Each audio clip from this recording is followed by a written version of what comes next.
ലോക സമാധാനത്തിനു വേണ്ടി Saudi Arabia അമേരിക്കയെ യുദ്ധത്തിൽ നിന്ന് പിന്തിരിപ്പിച്ചു എന്ന് കരുതിയെങ്കിൽ നിങ്ങൾക്ക് തെറ്റി. അമേരിക്കൻ പ്രസിഡന്റ് ഡൊണാൾഡ് ട്രംപിനെ യുദ്ധത്തിൽ നിന്നും തടഞ്ഞത് ഗൾഫ് രാജ്യങ്ങളുടെ, പ്രത്യേകിച്ച് സൗദിയുടെ ഗതികേടാണ്. അമേരിക്കയ്ക്കും ഇറാനും ഇടയിൽ അക്ഷരാർത്ഥത്തിൽ പെട്ടിരിക്കുകയാണ് സൗദി. ഇറാനെതിരെ അതിശക്തമായിട്ടുള്ള സൈനിക നടപടിക്ക് തയ്യാറെടുത്ത ട്രംപിനെ കഴിഞ്ഞ ദിവസം സൗദി കിരീടാവകാശി മുഹമ്മദ് ബിൻ സൽമാൻ നേരിട്ട് ഫോണിൽ വിളിച്ചാണ് പിന്തിരിപ്പിച്ചത്. അമേരിക്കൻ മിസൈലുകൾ ഇറാനിൽ വീണാൽ ഇറാന്റെ പ്രത്യാക്രമണം ആദ്യം വന്ന് പതിക്കുന്നത് സൗദിയുടെ ജീവനാഡിയായ എണ്ണപ്പാടങ്ങളിലായിരിക്കും എന്ന ഭയം കൊണ്ടാണ് സൗദിയുടെ ഈ മിന്നൽ നീക്കം. എണ്ണ കമ്പനികൾക്ക് നേരെ ആക്രമണം ഉണ്ടായാൽ തങ്ങളുടെ സാമ്പത്തിക അടിത്തറ പൂർണ്ണമായും തകരുമെന്ന് സൗദിക്ക് നന്നായി അറിയാം.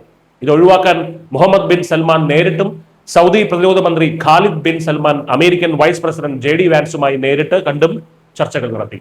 സൗദിയെ കൂടാതെ ഖത്തർ, UAE, തുർക്കി, പാകിസ്ഥാൻ തുടങ്ങിയ രാജ്യങ്ങളും ഇപ്പോൾ മധ്യസ്ഥതയ്ക്കായി പരക്കം പായുകയാണ്. ഇവരെ ഇത്രത്തോളം ഭയപ്പെടുത്തുന്നത് ഇറാൻ വിദേശകാര്യമന്ത്രി അബ്ബാസ് അരഗാച്ചിയുടെ ആ ഒരൊറ്റ ഭീഷണിയാണ്. അമേരിക്കയോ ഇസ്രയേലോ ഇറാനെ ആക്രമിച്ചാൽ അമേരിക്കയ്ക്ക് താവളമൊരുക്കുന്ന ചുറ്റുമുള്ള എല്ലാ പ്രാദേശിക രാജ്യങ്ങളെയും തങ്ങൾ ആക്രമിക്കുമെന്ന് ഇറാൻ കൃത്യമായി മുന്നറിയിപ്പ് നൽകിയിട്ടുണ്ട്. പാകിസ്ഥാനും തുർക്കിക്കും പരോക്ഷമായും സൗദിക്ക് നേരിട്ടും അരഗാച്ചി മുന്നറിയിപ്പ് നൽകി. ഗൾഫ് മേഖലയാകെ നിന്ന് കത്തുമെന്ന വിനാശകരമായ ഭീഷണി വന്നതോടെ അമേരിക്കൻ സൈന്യത്തിന് താവളം നൽകിയിട്ടുള്ള സൗദിയുടെയും UAEയുടെയും നെഞ്ചെടുപ്പ് കൂടി.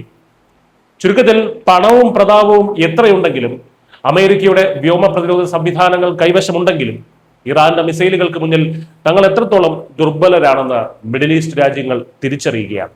ഇറാന്റെ വില കുറഞ്ഞ ഷഹീദ് ഡ്രോണുകളെയും മിസൈലുകളെയും തകർക്കാൻ കോടികൾ മുടക്കി പാട്രിയോട്ടിന്റെ ബാറ്ററികൾ വാങ്ങേണ്ടത് ഗൾഫ് രാജ്യങ്ങൾ തന്നെയാണ്.